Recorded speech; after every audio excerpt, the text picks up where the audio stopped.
Ungwame bundu ya Kongo. Ungwame bundu ya Kongo. Ungwame bundu ya Kongo. Ungwame bundu ya Kongo. Kinkole Kole kukongo ya mwenika. Kaya tena mani mumbane. Mukuluza kanda ya Kongo. Kanda ya Kongo.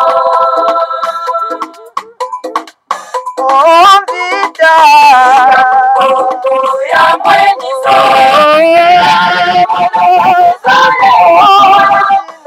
Kaya tena mani mumbane.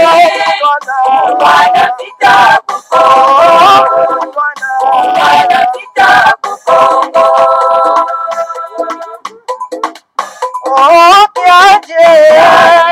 Kongo ya mwenika.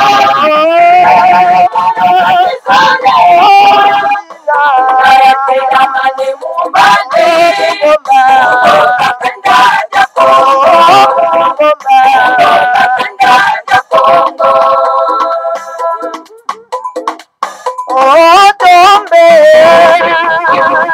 ya mwenika.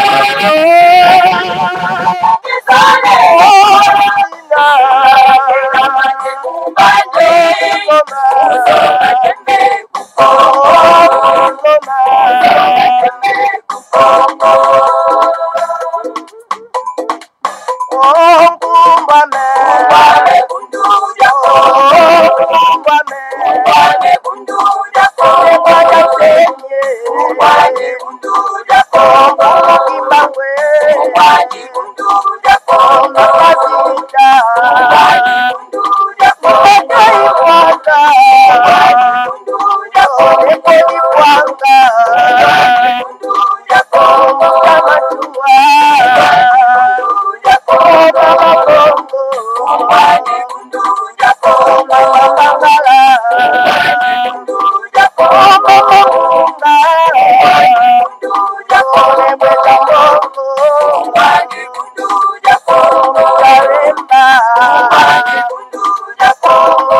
Ungwame bundu ya Kongo. Ungwame bundu ya Kongo. Ungwame bundu ya Kongo.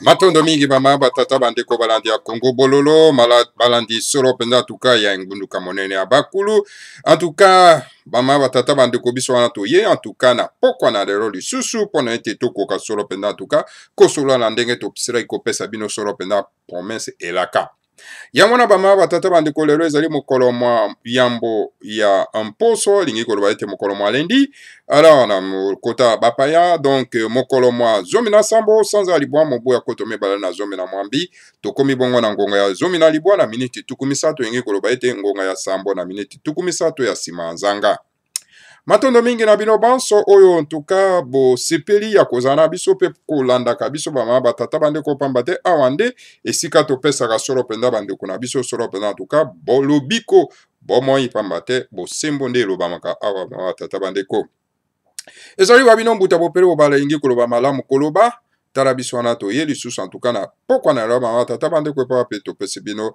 bambote na bino bayenge na bino pe balosako na bino yango eza kosenga epai wapi bino bombelemi solo pena antuka na pokwa na lelo bama batata bandeko bana lisanga atimati lelo toye mpona ete tokoka solo pena antuka kosolola pe kolobela kopesa bino antuka présentation n'est-ce pas il y a livre sacré il y a biso baindo oyo komama kisolo pena na yeme les grands maîtres font moment danser mitu mwana nzambe bama tata bandeko alors donc discours inaugural na ye oyo asala kisolo pena devant les ambassadeurs accrédités n'est-ce pas na République démocratique du Congo hein? Donc ezalaki discours inaugural yango na en tout cas tokotangela bino yango pensée pe présentation na yango bama batata bandeko pamba te peut-être ebele bayokaki yango te bamona te mpe batanga te bamama batata bandeko esengeli tokoka solo mpenza kopesa na baimboka bao bazwaki litomba wana te ya koyoka mpe kotala yango bakoka solo mpenza koyoka mpe kososolo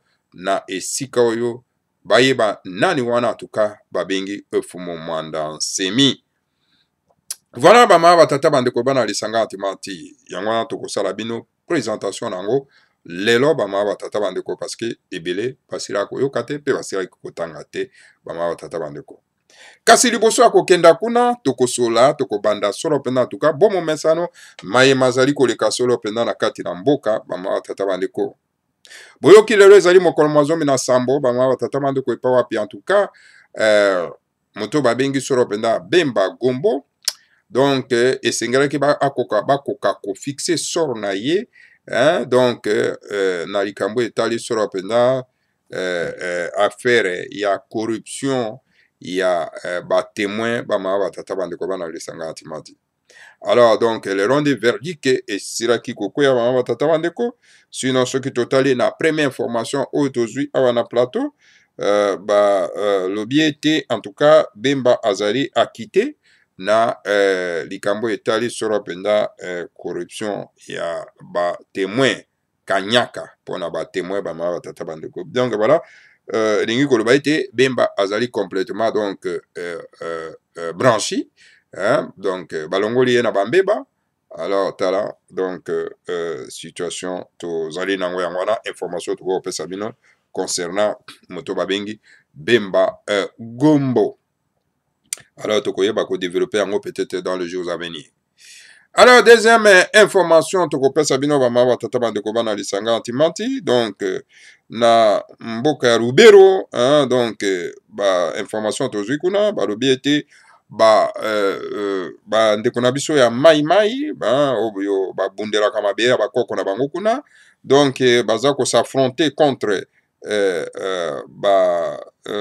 tuti rwandais oyo baza koya kobotolo bango mabele na bango bamama batata bandeko.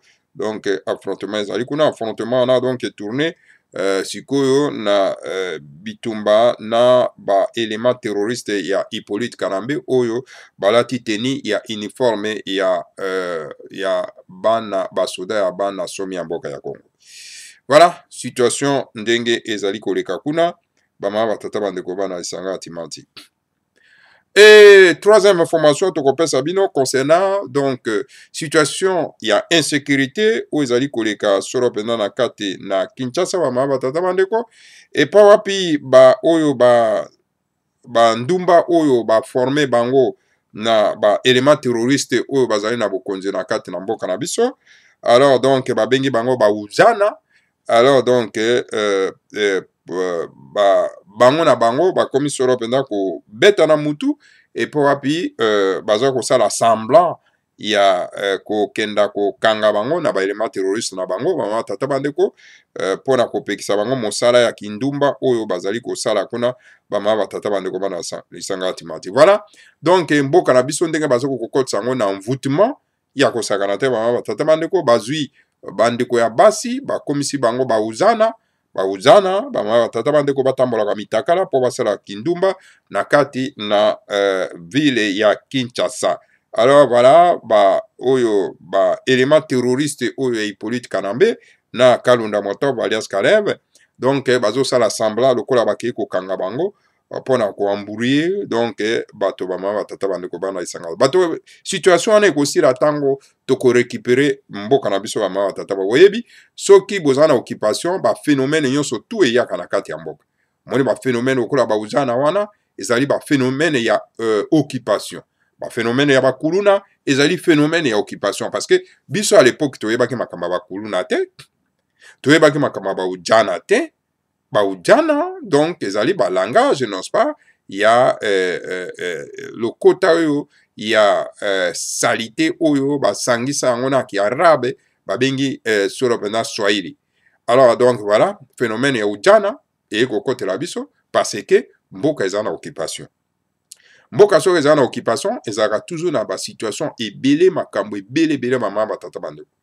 Et voilà makambo ya bakuluna biso toyebaki makambo ya bakuluna te Hippolyte Kanambe alias Joseph Kabila moto amemeli biso makambo ya bakuluna oyo bama batata bandeko bana isanga tumati parce que ezali mosala oyo bango banai kosala kuna na kati na Tanzanie na Rwanda pe na Uganda alors bamemeli biso yango na kati na mboka bama batata bandeko bana isanga tumati voilà situation yango wana alors donc tango toko récupérer mboka na biso situation wana ekozala te ekosila na yango bama batata bandeko voilà désordre na kati ya mboka oyo le grand maître Fumu Mandanse le grand maître Fumu Kimbanga Lobaka était donc les désordres spirituels kokota na mboka donc bato bakoyeba isusu makambo etali bokoko na bango te alors tala yango toza ko vivre yango bama batata bandeko na ba phénomène ya ba ujana ba phénomène ya ba kuluna na kati ya mboka bama batata bandeko bana isanga timoti.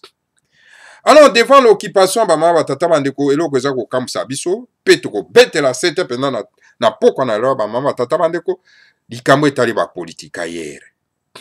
Bomoni moto lokola ba Fayulu oyo azoko sala meeting na ye na kati na mboka ya Congo olie atelema pona ko combattre l'occupation yazo sala meeting pona koyebisa na bato ke bakena na maponami maponami oyo ye Fayulu akozala incapable ya koganya yango. Incapable ya koganya yango bama batata bandeko. Fayulu akozala incapable ya koganya maponami wana. Olie akota na résistance pour que tokoka kosilisa occupation alors yazo kota na distraction ya maponami bama batata bandeko. Tout simplement parce que alingi a accompagné l'occupation pour à légitimer l'occupation. Et par après, babenga yeba ko saye na kati na gouvernement ya occupation, voilà objectif ya Fayulu bama batata bandeko. Parce que ceux qui vraiment azalaki na amour ya mboka wana, ils ne pouvaient pas accompagner, n'est-ce pas, bato oyo baye ko occuper biso na makambo etali mapona. Mais monsieur Fayulu fichier électoral esalemi wapi na kati ya mboka wana oyo kolobaki na bato bake na solo pena na mapona. Recensement ya population esalemi wapi na kati ya mboka wana oyo koyebisa na bato ke bake na mapona. Est-ce que bosali recensement na kati ya mboka? Mboko eza munene koleka Europe mobimba. Recensement esalemi wapi po ete boke na mapona. Hein? Monsieur Fayulu, identification ya population esalemi wapi na kati ya mboka wana pona koyeba nani wazali congolais na wazali congolais te, nani wakoyi ko voter na wakoyi ko voter te. Esalemi na esika nini? Monsieur Fayulu, vous êtes tout simplement un accompagnateur de l'occupation. Et je vous l'ai dit, l'histoire, verdict et histoire, eko jugé yo. Et puis verdict et histoire eko jugé eko zala cruel à la contre na yo, pena libota na yo. Parce que pardon eko zala te bama batata bandeko. Biso toza koloba video eko tikala bato bako landa bako yoka mbela oyo toza ko belela. Soki réellement vraiment olingi ba ndeko na biso bana somi ya mboka ya Kongo. Olingi mabele oyo tata nzambe apongo tulendo apesa kibiso. Okoki jamais ko accompagner ba paya wana na ba ventire na bango na ba mascarade na bango ya maponami. Maponami ya wapi oyo yo ko accompagner bato oyo wapi epa wapi na mapinga bakoti ba élément terroriste balati bango teni ya mapinga na biso. Na la police bakamati ba élément terroriste bakoti bango balati bango uniforme ya la police na biso. Ok, tout ça ce sont les éléments terroristes liés à Qaïda, liés à Daesh ou ezako tambusa manaka lunda moto. Siku yo ta la kisana no biso na miracle nini yo okokenda na bato na pe okenda ko gagner maponami. Te monsieur Fayulu. Ozali tout simplement traître à la nation. Traître. Ozana o traître. Et sengeli to épinglé yango lelo to la kiso mosapi lelo ba imboka bako akoyeba monsieur Fayulu oza traître. Tu n'es pas ce pays-là. Tu n'es pas le peuple et amboka wana olingi na yonde mosolo. oyebi ke na kokoganye te alors osala kaka bongo de façon ke bato oyo bakoganye maponami wana bakoka kozwa yo okota na un gouvernement na bango ya occupation. C'est malheureux. Nakoyokaka moto lokola moto oyo babengi Eliezer Tambwe alias Eliezer kolobaki non bato mosusu baza koyoka mitema mabe baza me ndeko yo oza koaccompagner l'occupation bato ni bakoyokela motema mabe ntango yo oza koaccompagner occupation yo sona po distraire bakongole yo sona distraire bamongo bakongo bangala baluba batetela babembe bapuraro au distraire ba nation naturelle. Vous allez distraire que quelques-uns qui dorment. Mais bon, vous allez éveiller au distraire. Nous disons que toute personne au alingimbo kawana a koki jamais ko accompagner l'occupation. Et sengela yeba que non mboka ezali occupé et que tukoki kokenda na maponami na mboko ezali occupé te. Alors, c'est le soulèvement populaire contre l'occupation. Pourquoi vous ne parlez pas de soulèvement populaire? Parce que c'est le seul moyen de se débarrasser de bapayo bayena kati na mboka na biso. Alors, si ko bino bozolo baka ma ponami. Est-ce que vous n'avez pas les yeux pour voir? Que non, c'est impossible, incapable, n'est-ce pas? Il y a qu'organiser ma ponami, na ba paya o ba simbi appareil à l'état en mboka na biso. Non, vous êtes vraiment trop méchant. Méchanceté na bino et atteindre vraiment donc, hein, le point culminant. Et mais, peu importe, mais, verdict et histoire, ndeko, et je sais que la vérité est qu'on triomphe toujours. Qui vivra, verra. Bama tata bandeko bana lisanga timati. Tokei solo pendant en tout cas. Na message à les grands maîtres Fumomandasemi na présentation. Il y a un livre sacré. Oyo tobengi solo pendant Makongo. Makongo. Ils allaient sur l'Europe en tout cas. Donc, livre sacré, il y a religion Congo. Alors, discours inaugural, il y a les grands maîtres. Hein, et c'est Karapi. À Salaki, présentation, donc sorti dans 1992 devant le corps diplomatique, donc devant les ambassadeurs, il y a des pays africains. Il y a donc esengela kina biso to ko kozwa yango ko récupérer yango pointe to pesa na connaissance ya bandeko na biso ba tata bandeko to ko banda na premier épisode to ko na deuxième tu esika to ko silisa yango parce que la fois passée to salaki donc message oyo s'adressa qui sera pendant en tout cas na ba aux pays occidentaux alors oyonde to ko tala ndenge s'adressa qui na ba africain na biso ba imboka pe na bana katsopa mobimba ma tata bandeko. Donc, tu vas ndambo, tu vas ndambo, tu vas voilà. Le grand maître Abandiboué. Alobi, la religion, la science et la politique.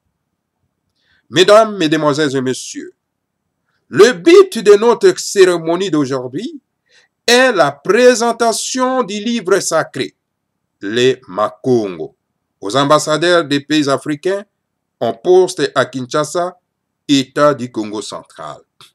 Alors, madame, mademoiselles et messieurs, bit, il y a cérémonie na biso ya lelo, ezali pona ete toko kola ki sa solo penda ko moni sa ko tali sa solo penda, mama tata bandeko mokanda mo santo na biso otobengi Makongo.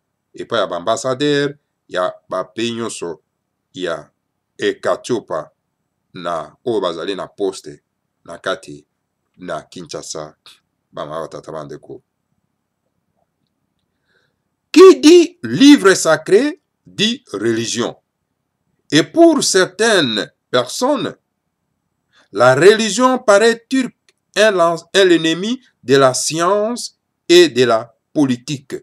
Cette façon de voir les choses n'est pas conforme à la vision du monde des ancêtres Congo. Ainsi, je m'en vais vite vous donner, suivant les peuples, suivant la pensée et des ancêtres Congo, la relation qu'il y a entre la religion, la science et la politique. Le grand maître Fumwanze Balobi, donc, tango tolobi livre sacré, mokanda mosantu, et ngoloba ete lingomba, religion. Alors, pona batu mosusu, bango bakanisi ke, bon, voilà, religion, lingomba, ezali ennemi, monguna, ya boyebi, monguna ya politique. En tout cas, façon wana ya kotalela makambo, ya komona makambo, ezali penza ndenge wana te, na ndenge bakoko na biso babandaki komona na makambo. Yango wana en tout cas, tokenda nano na kati na mozindo, tokoka kotalisa bino selon makanisi ya bakoko na biso.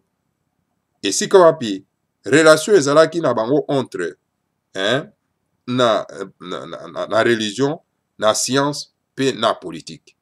C'est-à-dire que les grands maîtres akokota siko na mozindo pona komonisa biso ndenge ni bakoko na biso babandaki kotalela mokili na nzela ya bonzambe, na nzela ya boyebi pe na nzela ya kotambusa mboka.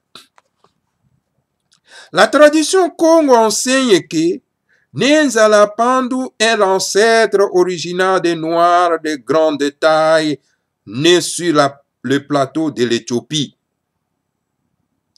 Na bokoko na biso eza kolakisa biso ete Nenzala Pandu azali solo penda koko na biso ebandeli.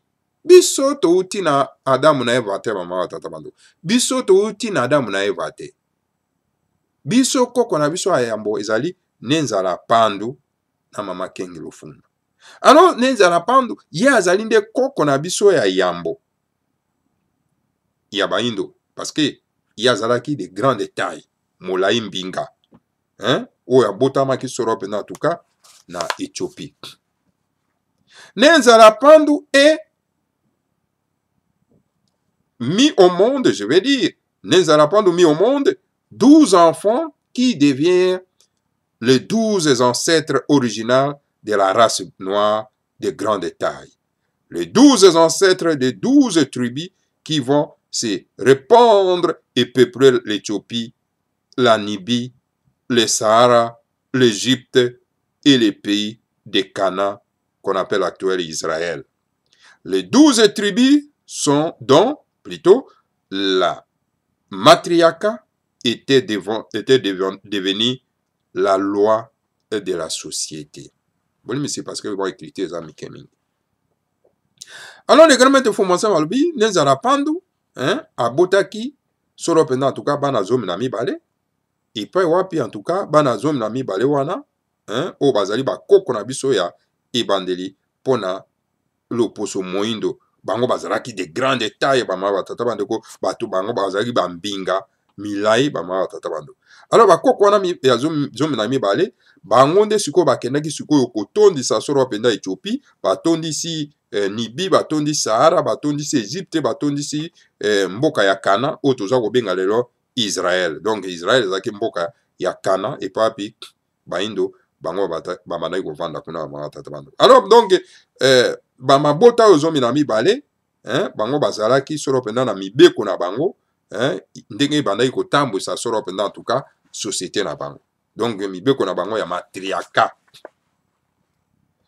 La tradition Congo enseigne qu'après avoir béni les descendants de l'ancêtre sémi, donc les sémites,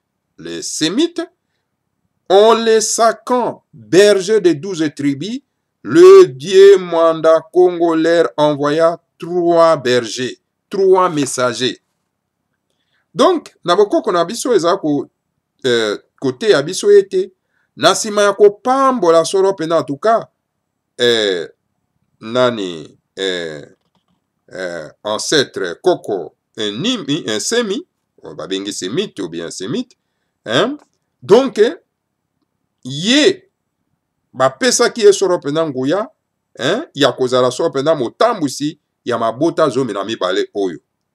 Alors Nzambe, le génie superviseur na biso na kombo ya Mwanda Congo, atindelaki bango solo mpenza en tout cas bamitinda misato. Alors totana bamitinda misato oyo ne mwanda Congo atindelaki ba. Omoni awa tozotanga histoire oyo ya biso. Tozotanga histoire oyo ya colonisation te, oyo bandeko bavandeli yango te, oyo bakolon bamemela biso te. Oyo nde oyo ya biso sikoyo bamama batata bandeko. L'aîné s'appelait Na Kinzambi. Les suivants s'appelaient Na Luyalu. Tandis que le troisième s'appelait Na Mazao. S'adressant aux trois messagers, le trois grands fils de Dieu, le Dieu Mwanda Congo dit: le travail pour lequel je vous envoie est unique, mais chacun de vous l'exécutera sous un angle différent. Donc voilà, le grand maître de Mwanda Alobi, Alobi, tango bénir donc ancêtre semi, hein? Alors ne Mwanda Congo atindelié donc messager misato. Ya liboso komo na ye Kinzambi, ya mibale komo na ye Luyalu, ya misato komo na ye Mazao, je veux dire. Na Mazao. Ya liboso na Kinzambi, ya mibale na Luyalu, ya misato na Mazao. Donc voilà, ba messager oyo ne Mwanda Congo atindelaki solo penda bango. Alors voilà, sikoyo ne Mwanda Congo na ba trois messagers wana, donc alobi na bango boy. Alobi naza kotinda bino na kopesa bino mosala. Mosala o naza kopesa bino eza mosala monene pona ete ekoka kosunga solo penda en tout cas bana na ngai kuna na mabele.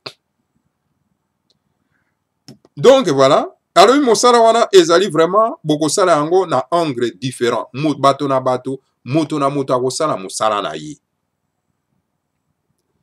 Puis s'adressant à Na Kinzambi, monsieur la religion, le Dieu Mwanda Congo dit: tu es le frère aîné chargé de l'entraînement spirituel du peuple de Dieu, car l'objectif principal est l'évolution spirituelle. Tu es le garant du vrai pouvoir politique dans le pays. Mais il ne t'appartient pas de l'exercer. Ton travail consiste à découvrir les princes, à l'initier aux méthodes de la politique divine et à la sacrer roi.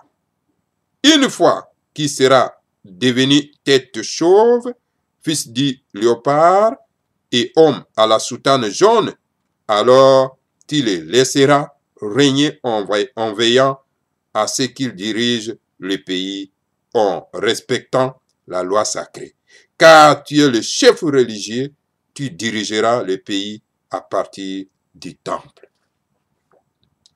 Donc voilà, le Mwanda Congo a s'adressé à Pesi Liloba et pas à Kinzambi. Et pas à Kinzambi, na Kinzambi. Monsieur la religion, ne Kinzambi, na Kinzambi, donc Yazali, monsieur la religion. Alors donc, le Dieu Mwanda Congo alobi na ebo. Alobi, yozali mwana liboso, mwana yambo. Mosala no ezali pona kosala, kolakisa, solo penda en tout cas, bato bonzambi. Olakisa solo penda en tout cas, peuple nangai solo penda bonzambi. Alors, objectif principal na yo ezali pona ete bato na kati na mokili bakoka solo pena en tout cas kosala évolution spirituelle kokola na molimo. Yo zali solo pena garant ya kobatela solo pena en tout cas politique na kati na mboka. Kasi esengeli na yo te po ete okoka kosala politiki. Yo mosala okobatela politiki kasi yo kosala politiki te. Yo oko-initie tout simplement okopona okotala moto oyo azali solo penda molongo bani akoka solo penda kotambusa mboka yo ko-initie ye na politiki ya malamu po ete akoka solo penda kotambusa mboka. Na tango wana yo tali ye odécouvrir ye ke non oyo nde akoki solo penda po ete akoka kotambusa mboka, alors okotika ya akoka kotambusa mboka, alors yo kobanda siko koveye kotala ye à partir ya solo penda ya temple ya lieu sacré bama batata bandeko. Pamba te yo zali mokonzi ya religion ya politique yo kobanda kotambusa solo penda donc esika okotambusa mboka à partir ya temple, à partir ya temple. S'adressant à Neluyalo, aussi appelé Na Mayala, donc monsieur la politique, le dieu Mwanda Congo dit: le travail principal dans mon périmètre culturel est la culture des valeurs morales et spirituelles. C'est quoi alobina Ne Mayala, donc monsieur la politique. Alobina alobi, ne Mwanda Congo alobina alobi, mosala na yo oyo yo kosala na kati na périmètre culturel yangai ezali donc kopesa bato ba valeur morale et spirituelle. Ce travail se fait mieux quand l'injustice et le désordre n'existent pas dans le pays. Tu es le gouverneur chargé de combattre les vices, l'injustice, le désordre et de diriger le pays conformément à la loi sacrée. Tu dirigeras le pays à partir du palais royal car tu es le roi. Donc le Mwanda Congo s'adressa maintenant à Mayala.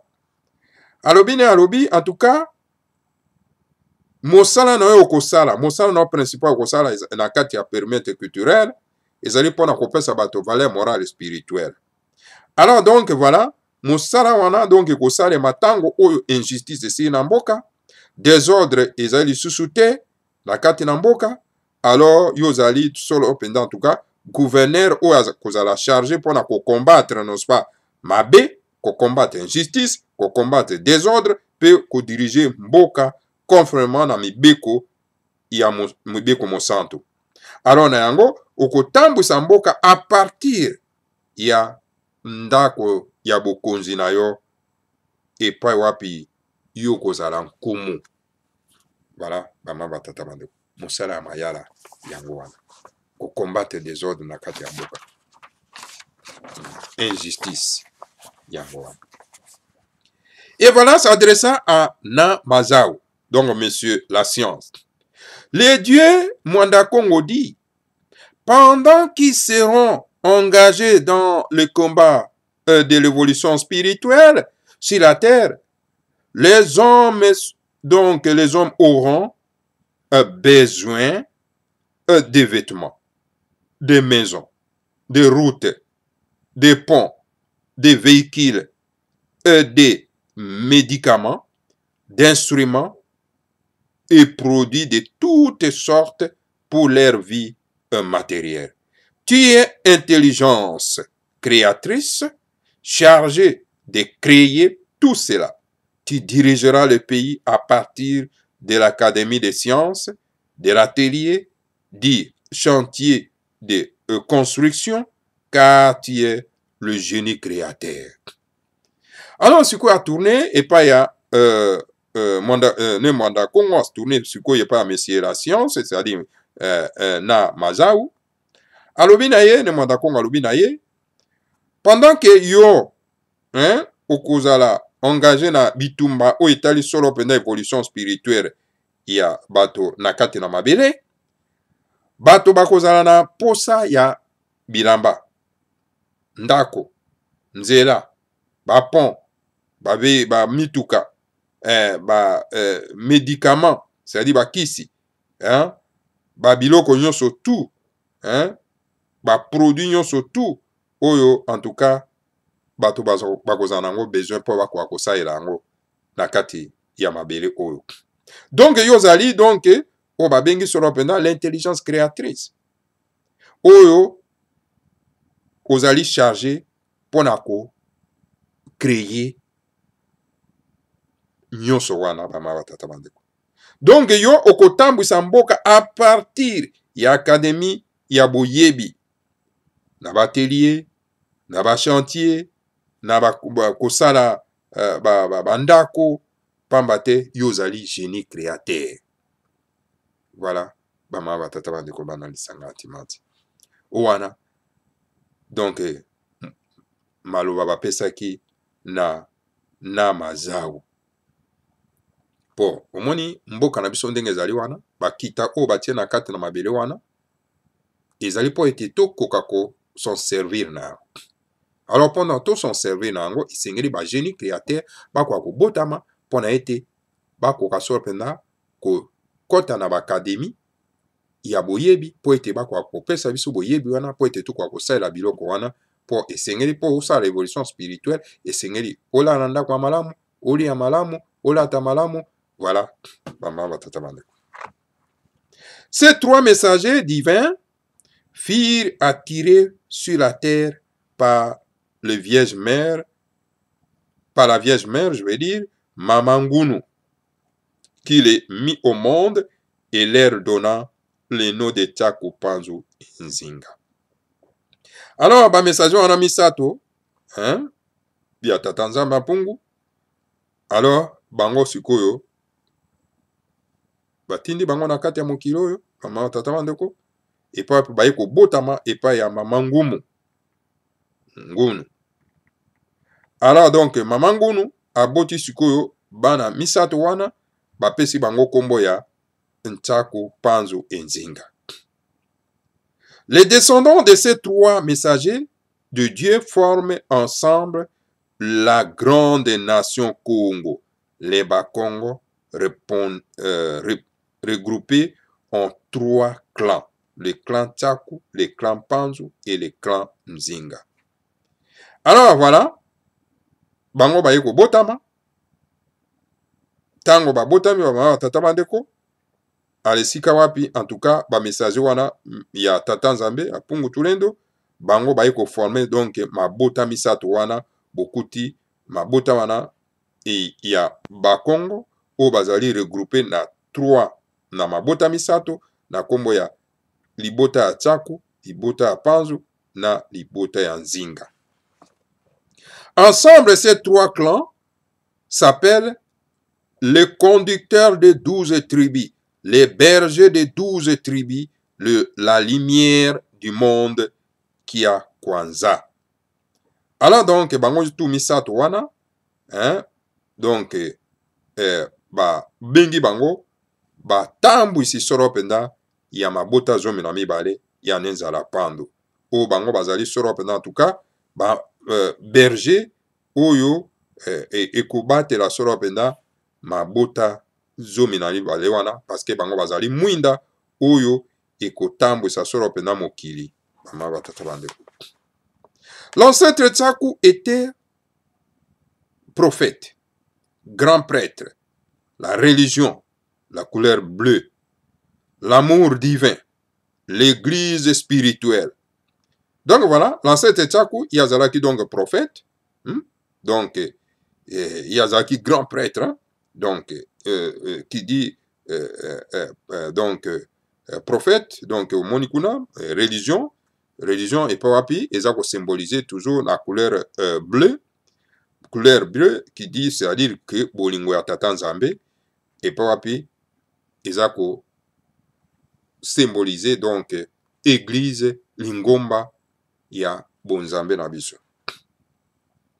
L'ancêtre Panzu était forgeron, artisan, science et technique, la couleur jaune, l'intelligence divine, l'académie des sciences. Yami Bale ezali donc ancêtre panzu ye azalaki donc forgeron, moto na misala maboko, moto ya technique, donc baopresente donc na langue ya mosaka, donc ingo koba intelligence boyebi ya tata nzambe, donc ingi koloba académie ya science. L'ancêtre Nzinga était roi, le gouvernement, la couleur rouge, le pouvoir divin des partis politiques. Tandis que l'ancêtre Nzinga, yazalaki donc Nkumu, donc gouvernement, langue ya motane, bokonzi ya tata nzambe, donc engi koloba ete parti politique. Ntsaku Panzu et Nzinga étant trois frères inséparables. De même, la religion, la science et la politique sont trois domaines qui doivent se tenir la main dans la main sur le chemin de la recherche du bien-être des fils de Dieu sur la terre. Donc voilà, Panzu, Panzu, Ntsaku Panzu et Nzinga, donc bazali, donc bandeko oyo bakoki kokabwana ata moke te parce que bango mosala na bango ezali koluka bolamu ya bato na kati ya mokili oyo. Mesdames, mesdemoiselles et messieurs, la philosophie occidentale est une philosophie à vision partielle car elle sépare la religion, la science et la politique. Omoni religion selon makanisi ya bamidele ezali makanisi moko ya malamu te parce que bango baza kokabola donc science, religion na politique baza kokabola. Yango komona bamboka na biso kuna komona na soki osaka politique esaka politique okota na religion de so sa religion kokota na politique te lokuta. La philosophie Congo est une philosophie à vision globale car pour elle la religion, la science et la politique forment un tout inséparable, car la religion, la science et la politique sont les trois côtés d'un même triangle équilatéral. Omoni na philosophie Congo, et sa philosophie moko ya vision globale. Pambate pona religion Congo, donc les religions, la philosophie Congo, la religion, la science, pe na politique, ezako ezalaka toujours esika moko, okoki ko séparer yango te. Pambate, la religion na science na politique, bango bazali,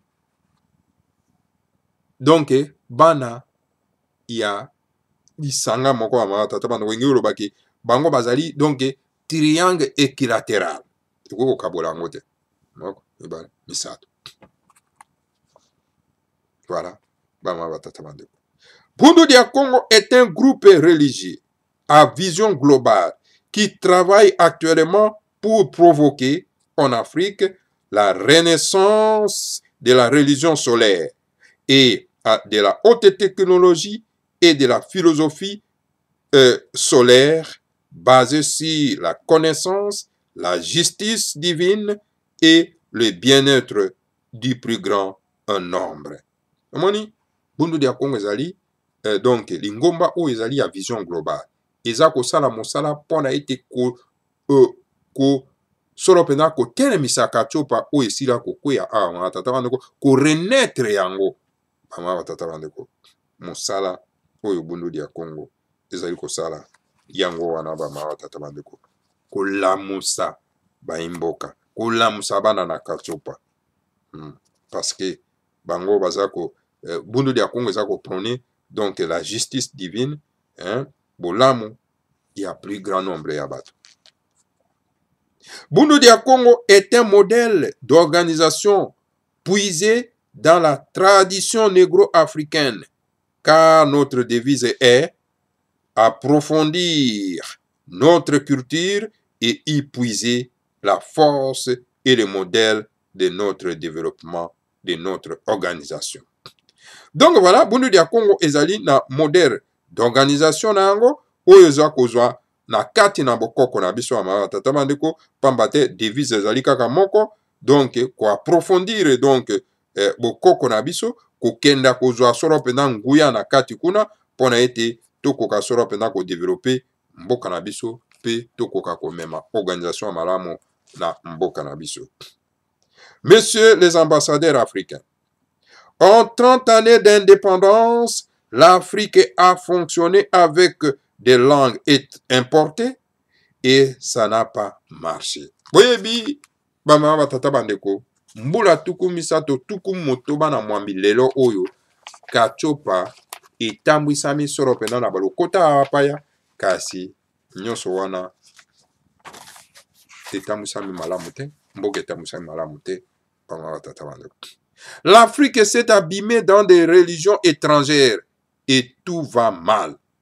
Bana kachopa bakoti na kati na mangomba bapaya. Alors botala makambo eza kotambola malamu te. Botala na Congo.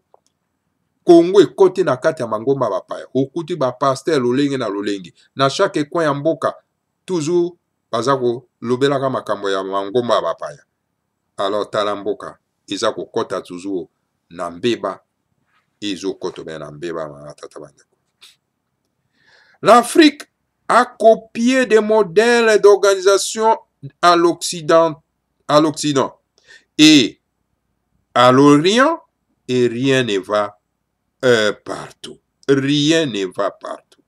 Donc, Afrique, kachopa, et copié modèle ya mindele, et copié modèle ya barab, kasi, et ça comme marché te, ezotambola te. Mindele wana surtout bo copier, ezotambola te. L'Afrique a compté sur les banques, sur la Banque mondiale et le Fonds monétaire international, FMI, et voilà la grande misère. L'Afrique est donc est compté, et ben il faut toujours que non. Donc Fonds Banque mondiale, Fonds monétaire international, à kosunga biso pour être tokoka kotambusa mboka na biso, to améliorer situation économique ya mboka na biso, mais ça n'a pas marché. L'Afrique a cru que le développement consiste à payer des milliards, donc des milliards des expatriés et de mettre aux nationaux, et voilà le sous-développement. Et les miettes aux nationaux. Voilà le sous-développement. Donc voilà,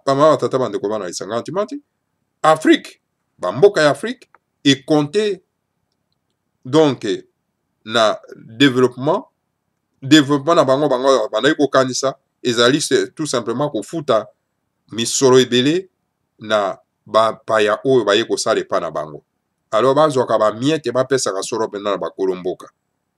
Tala tozokendaka na sous-développement. Yo mwana mboka ozwaka ba miete, alors ba paya bazwaka tala mbongo ebele. Mais tala mboka sous-développement. L'Afrique a opté pour les frontières héritées de la colonisation. Et voilà que la loi de l'intangibilité des frontières donc coloniales a volé aux éclats en Europe de l'Est. Donc, Banana Kachopa va compter sur les frontières héritées de la colonisation. Non, nous défendons les frontières héritées de la colonisation. Alors, dans la frontière mindelo toza ko compter nango, mais tala kuna na Europe de l'Est mindelo wana ba boyango. Bama tata bandu. Vive les droits des peuples à l'autodétermination. Alors vive na bato oyo balingi kovanda bango moko.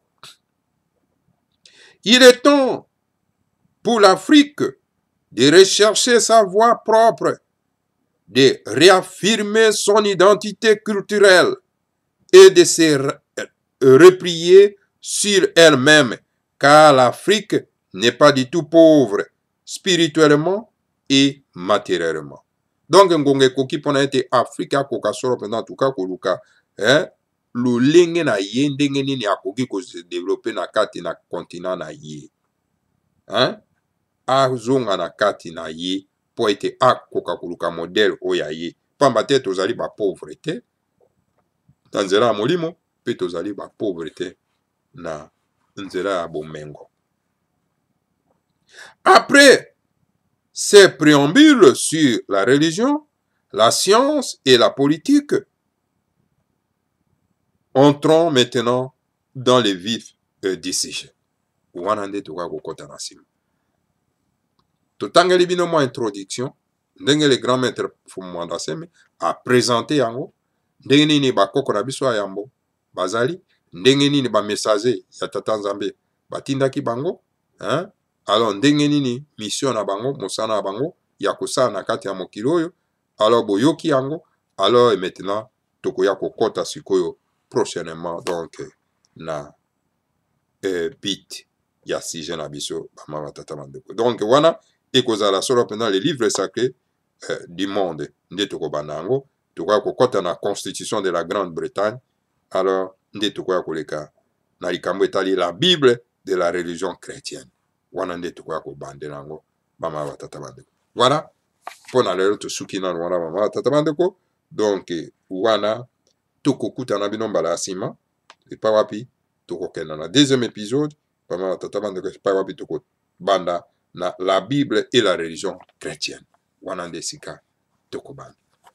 Voilà, matondo mingi na bino banso po bolandi biso en tout cas na pokwa na lelo wana nde toko kobana bino isusu mbala asima bamama tata bandeko. Voilà, pona lelo tosuki awa bamama tata bandeko esengeli kozwa boyebi oyo boyebi oyo kopermettre biso po toyeba kose défendre bamama tata bandeko parce que toza kokenda koembrasser babiloko ya bapaya yango ezosala ke pauvreté pe kozonga nsima na kati na mboka na biso bamama tata bandeko jusqu'à ce que to accepte meme mopaya oyo batieli biso na mutu ya mboka bamama tata bandeko tokomi kovenere na kati ya mboka kobenga ye ndeko Kabila kobenga ye rais kobenga ye songolo songolo pakala et pourtant c'est un étranger na bamboka mosusu bakoki jamais kosala yango bamama tata bandeko okomona bango azobenga président Kabila et pourtant ils savent très bien que c'est un étranger. Ils font la honte vraiment pona mabe na biso. Voilà mama batata bandeko bana isanga atimati tokomi na suka. Alors pona bandeko na biso baza na problème hémorroïde bo contacter biso parce que tolobi ete kis etikali pona 3 personnes. Alors motoyo azako souffrir na hémorroïde abenga biso très rapidement pour récupérer yango. Matono mingi na bino banso mama batata bandeko bana isanga atimati. Que le Seigneur à Congo vous bénisse tous, bénisse Fumwanda Nsemi et bénisse la République fédérale du Congo. Ingeta Ibobo Ibobo.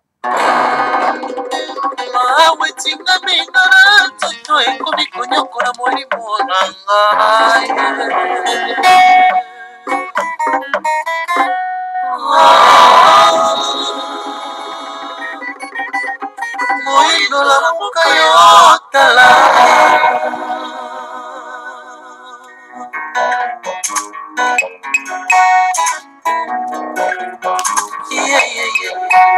nakolela omwana mawa nakolela na susi yango nini moto moyindo onini yo kaka boye bakokosa yo kotala osokomona ezangi yo te naivete na yo vraimen esali yo mabe Nzambe na yo nyonso babenge bondoki yolobi no amen bakoko na yo nyonso babenge koluka yozongisi kimia bakoko na yo nyonso baza na lifelo bakokotalola te yo moko kokotalola sila kombo na Yesu.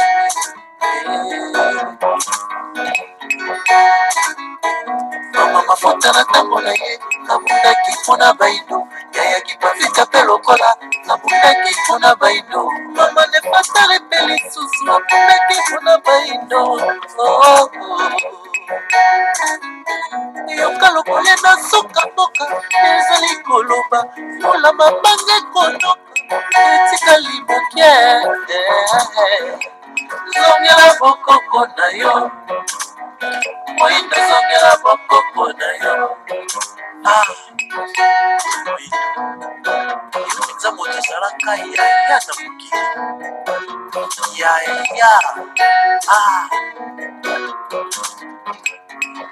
makuta ye mayaya yebi libota na libota leleta ya nzambe mokili akila apesa mpilo lelekani bakokota na ye bakomunyo yango kamwa fe avait mabota mingi mpe batikala lolenge bakoko babango batambolaki na molende wenge yango te ezali makasi molimo babango kasi yo yaya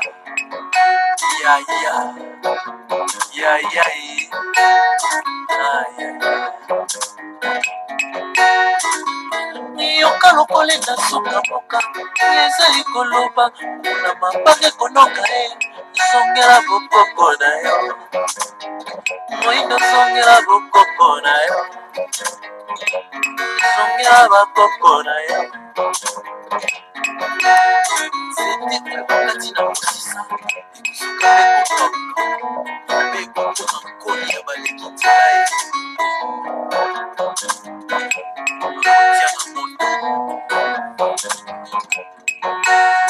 ye yayaki pavietanga ntango na ye namonaki mpona baino bakangaka ye basinga ye babwakaka ye na moto kasasi lilobane ya suka ye kimango akoya ye